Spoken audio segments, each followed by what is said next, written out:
So the goal today is to continue on with our thermodynamics investigations. I'll do a few demos to demonstrate the stuff we talked about last time in terms of equations. And I'll introduce a few new concepts. Today we're doing we're finishing up chapter 16 and moving on to chapter 17.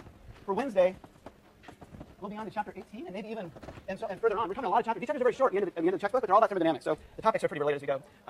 So starting off with what we did last time. So last time I did a demonstration that didn't finish by the end of class, so I'm going to go ahead and start it up again. And I asked you all a question last time about what was here. First of all, let me turn on this Bunsen burner. I'll put this over here. Fill this with water. So last time I filled this thing with water, and I put too much water in. I spent like 20 minutes or half an hour in the class. The cup never burned. Remember that? So let's see. I'll put some water in. I'm not going to use as much water this time, so maybe it'll take less time. I'll put it right here. And I asked you all a question. Why does the fire department use water to put out fires? What is water taking away from the fire? So what do you think? Why does water put out a fire? I heard somebody say oxygen. Does that seem reasonable? So there may be some circumstances where that's true. Oh, did I do it? I don't have this thing set right. There it goes. All right. Well, actually, water does not take oxygen away from a fire. So let's think about that. You might think so. If you have a piece of paper, right, or a piece of wood, or whatever it is, and you soak it in water, and you can't burn it, right? Oh, is it going? Oh, there it goes. That's just steam coming off the top. Good.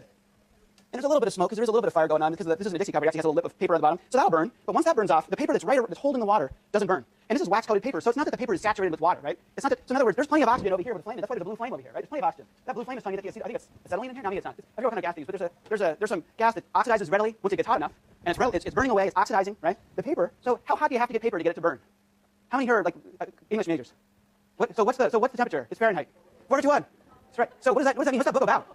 What is that book about? It's about burning books, right? So how hot do you have to get? And in fact, 451 is sort of approximate. It depends on exactly what kind of paper and what are the factors, but that's about right. That's the flash point, or near the flash point of paper and wood, stuff like that. What is a flash point? The flash point is the temperature something needs to reach so that it will spontaneously combust if there's oxygen around for it to oxidize with, right? So if you got oxygen in the room, we do, thank God you have oxygen in the room. We have a flame down here that's way hotter than 451 Fahrenheit, and whatever the corresponding Kelvin is, less than that, because anyway, you can figure it out. Actually, it's less than that for Celsius. I'm not sure it's less for Kelvin, but we can calculate it with that formula from last time. The thing is that the reason this isn't burning right now, the whole cup is engulfed in flames, is not that the oxygen's been taken away from the paper. It's that we're trying to heat up the paper to its flash point. Once it gets to the flash point, it'll start burning. In fact, we'll come back to it a little bit after I boil this water. It's going to take a little while because there's a lot of water in it that has to boil off. But what's happening right now is as we add heat, so I'm adding heat to the system, right? Q in is positive.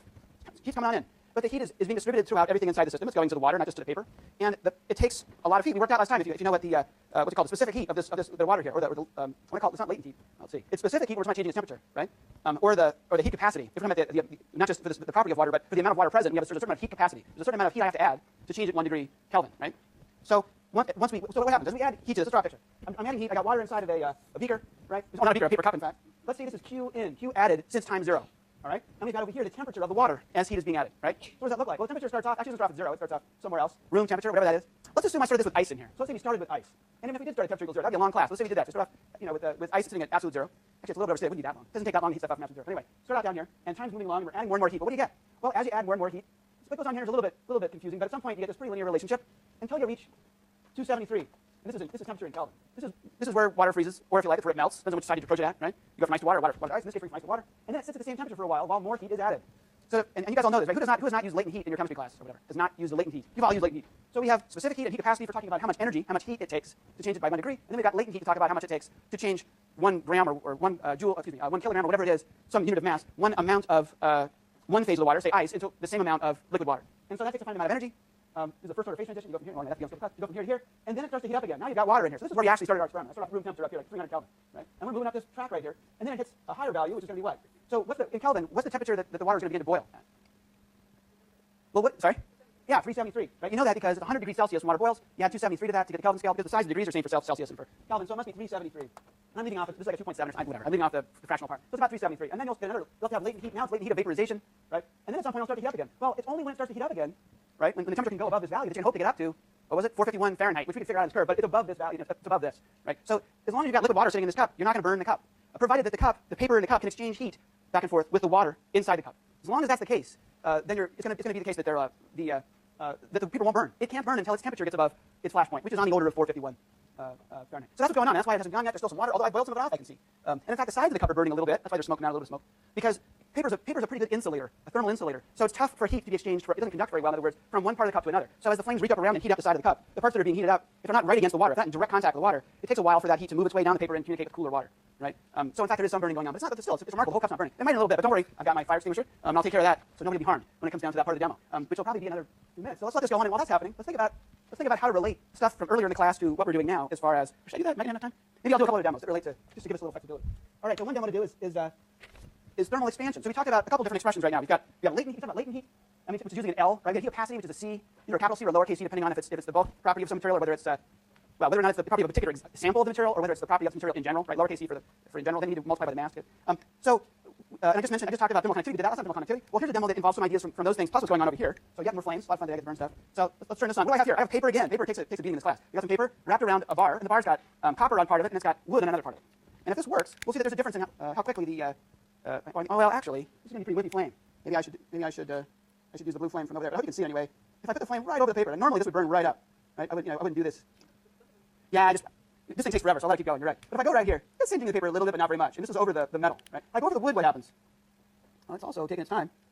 But I'm getting the opposite effect as I was hoping for. I was hoping to see it singe much more over the wood compared to over the metal. Oop, my flame blew out. And why is that? The reason I expect that. Oh, no, actually, no, I am seeing it. So the place where the flame actually touched it got a little more burn than it did over here. So I got a little more area over here and a little darker burning over here. Okay, fine. There's a lot more heat. So why use the Bunsen burner instead of this little flame? The reason is because then I get bigger Q. More heat is being added to the system. So if I redo what I just did, okay, here's the Bunsen burner directly over the part of the paper that's over the metal. I'm not getting a lot of action there. I go over the wood. So, wow, it's really working well in both places. But I am seeing a little bit at least. Oh, there it goes. Yeah, it's browning the paper now.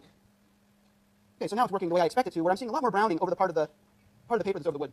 And why is that? Well, there's two different properties we might want to consider. One is the conductivity, and the other is the capacity. So I think in terms of capacity, both the wood and the metal have.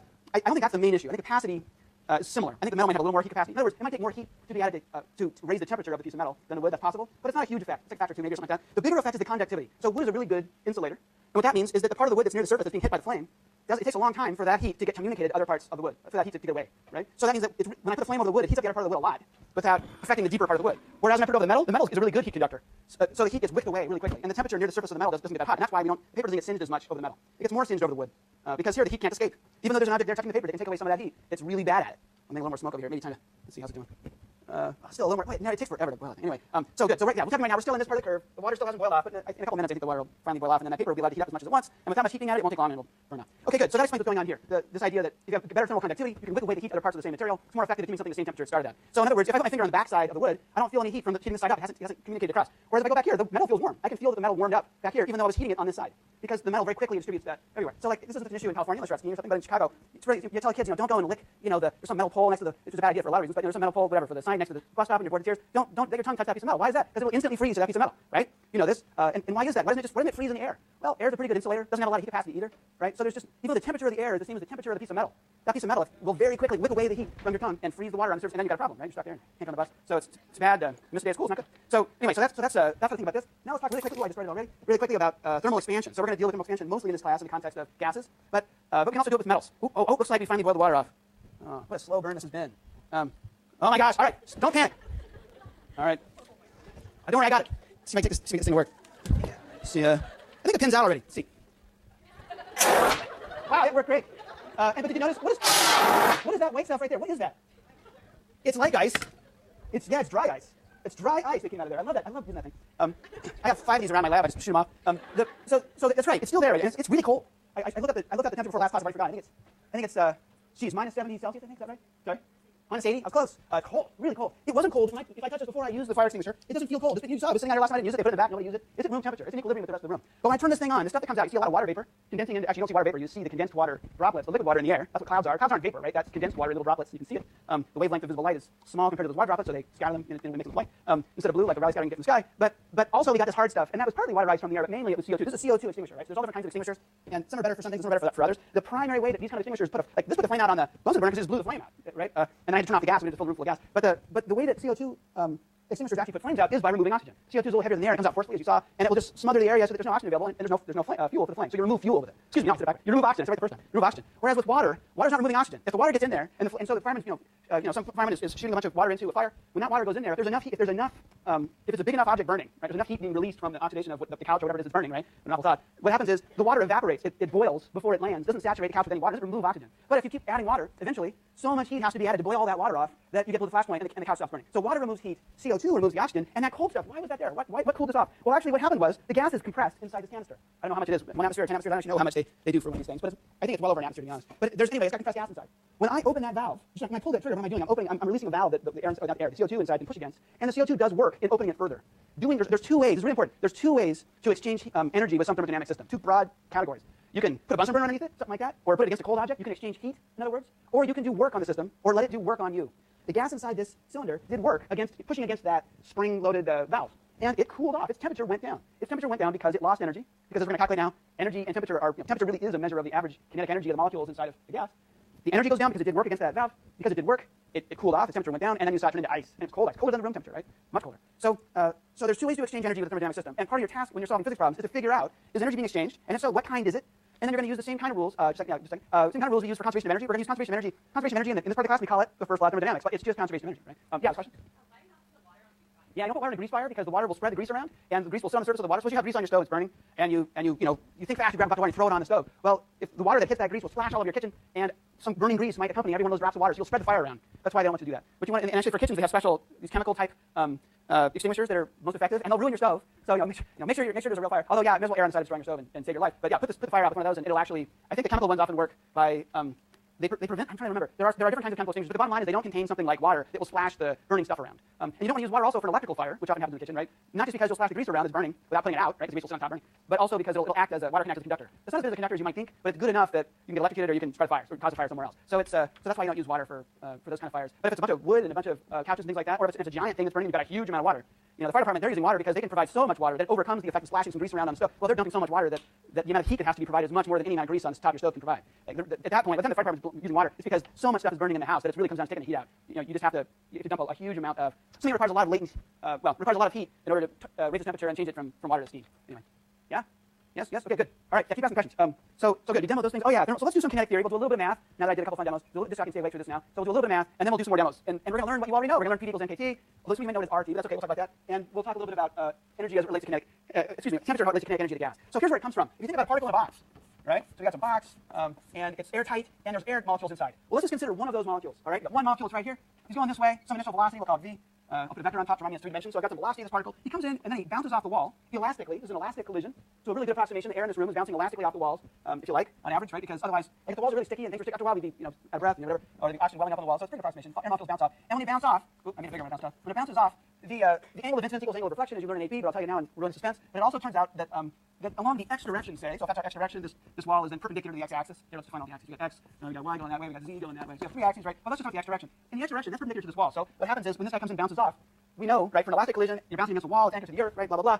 It's the only component of velocity that changes is the one that's in the x direction. The other directions don't change. So its downward velocity doesn't change. Right? So moving down here just like it was up here. It's so it's going in the negative z direction a little bit. And also, if we're going into the board a little bit out of the board in the y direction, that wouldn't change by bouncing off this wall. But the x direction velocity changes. So v sub x final is actually going to equal negative v sub x initial, right? So this is just all I just did was without going through all the math, we just worked out in our heads right there. Oh yeah, if you have to conserve momentum and kinetic energy, it's an elastic collision, bounces off the wall. All it does is change the velocity, change the sign of velocity. And remember, that's always true if you do it in the center mass coordinate system. Well, one of our objects is as massive as the Earth. It's a mobile thing, it's tied to the Earth. Center mass coordinate system is just the lab frame. That's the same thing. So just going to throw a ball off the wall. I'm going to deliver this. Throw a bird off the wall, it bounces back at the same velocity it came in. That's only true if the velocity is only along the direction perpendicular to the wall. If it's got another component, then it's other components that are non-zero. Then it's only the x component that changes sign. But that's all we need to figure out. So great. Given that happens, what's the force? What is the force the wall had to exert? Well, it depends on how long it's active for, right? Because if we calculate the impulse, what is impulse? It's the change in momentum. So this is a blast from past. So change in momentum is equal to the average force times what? The distance or the time? The time. That's right. So delta momentum, right, is just equal to, that's just the impulse, the net impulse, right, results in that, is just equal to the average force. So I've got a vector sign here because they're both vectors, and I've got a bar to mean an average across time. That's all I mean by that. Times the delta t. So what I want to do right now is this is from the book, and I'm going into more detail on some parts and less than others than what the book does. I'm going to relate the pressure of gas in this box to things like this, to the velocity of particles in the box. This is the way I'm going to do it because we know how to relate forces and pressure, right? So we know from the fluids part of the class that the force equals, what is it, area times, what is it? Force is pressure over area, right? No, pressure is force over area. Let's use a capital P for pressure. Is that correct? Do I have this the right way around? I think so. I think you guys say pressure is force over area. Great. So we know how to relate pressure and force. We have an expression here that relates momentum and force. We know how to relate momentum and velocity. There's a lot of stuff going on. But when we put all these things together, and then one more thing I need to know too. How do we calculate the delta t? Well, the time of interaction is not really what we're interested in. We don't really care exactly how long it took the ball or the particle to bounce off the wall.